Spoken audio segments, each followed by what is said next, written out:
Hello বন্ধুরা, দেখো এনে সব ভাইরা এনে র্যাকেট খেলানো কোর্ট তৈরি করছে। কেন এর আগে স্কুলের পিছনে করেছিল, হনতে চলে আসলো, খালি গাছে গাছে খালি ফুল বেজে যেত জন্যে মাঠের ভিতরে চলে আসলো।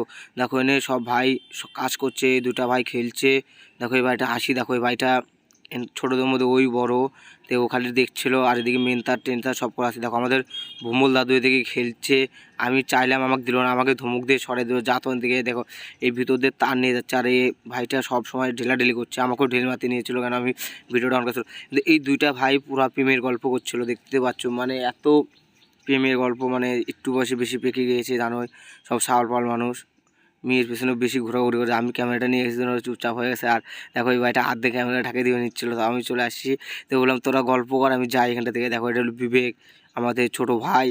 তারপরে দেখো উনি তিনজন বসে রয়েছে, কেন এরা খালি খেলবে, কিন্তু কাজ কিন্তু করবে না। এই তিনজন খালি খেলবে, কোনো বুদ্ধিও দিবে না, তো এরা খালি খেলবে। তারপরে আমি বললাম যে তুই আর তোরা খালি খেলবি, আর এরা খালি খাটবে। তারপর বললাম যে আমিও খাটবো একটু পরে। তে ওরা দেখো এনে প্রায় সব কিছু হয়ে গিয়েছে, তার মার গোছাচ্ছিলো। তারপরে আমি বললাম একটু র্যাকেটটা দে ভাই।